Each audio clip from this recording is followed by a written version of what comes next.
We've always had this real desire to give people some musical control. I think the guitar solo feature that we're working on is the pinnacle of the fantasy.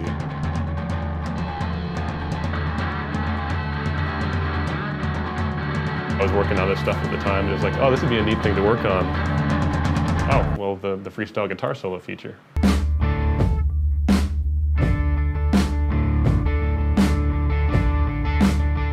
We really wanted to make a new rock band if we could have something new to offer, and we think that we have a bunch of features in the game which we think are pushing in that direction, and we think the guitar solo feature is one of the strong ones. About a year ago, when we first decided to go back at Rock Band, Alex asked Eric and myself to go think about what it would take to redo the guitar solo feature that we've been talking about for really 10 years. Back then it was sort of like exploring. It's like, oh, what happens if I do this? What happens if I do this? And they were all very satisfying interactions. Yeah, it was cool.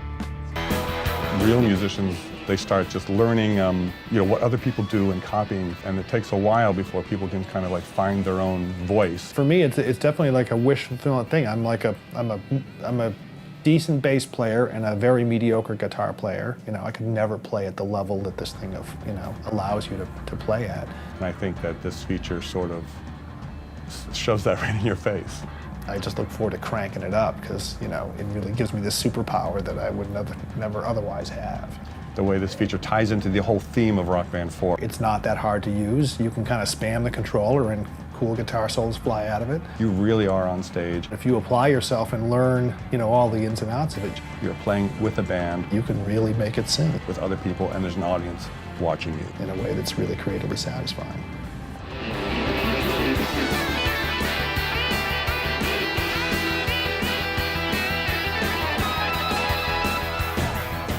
Rock songs forever have had guitar solos, right? Why do they have them?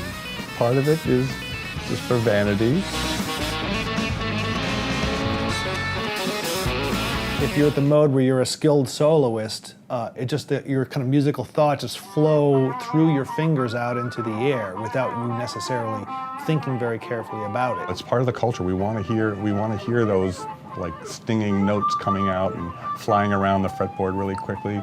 And it feels amazing. It's one of those things that seems like a pipe dream. Like if you told me before I saw the initial prototype that you wanted to add this to Rock Band 4, I would have said, that's a cool idea. I don't see how it would really work.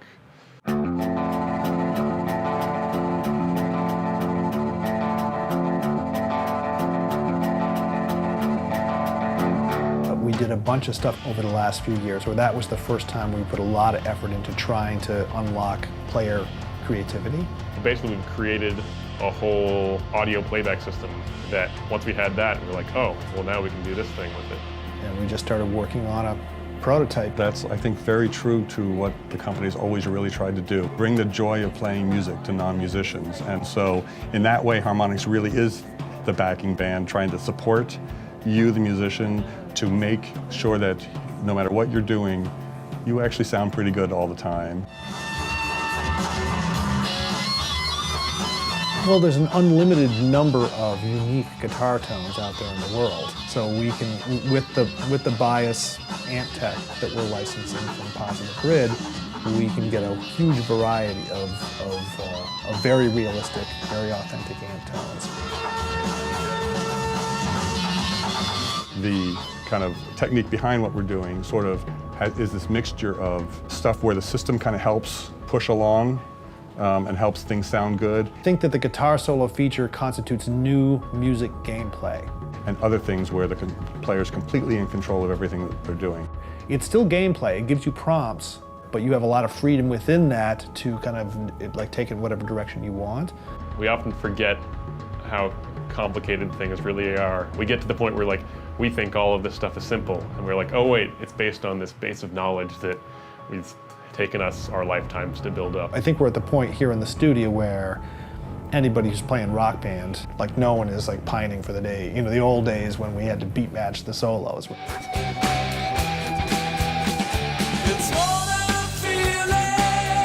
You know, there's been some blowback of like, well, music gaming is dead, or like, you know, oh, there's nothing left to do in music gaming, which just seems like completely wrong. With the guitar solo system, you're always going to sound good. The way it's configured now is like, it's pretty hard to sound bad. If you just spam the buttons and input eighth notes on the strum bar, it sounds pretty awesome. Like you end up really like moving around and having a really good time with it. Maybe you don't understand exactly what's going on, but it sounds really cool. It's more fun because there's less risk.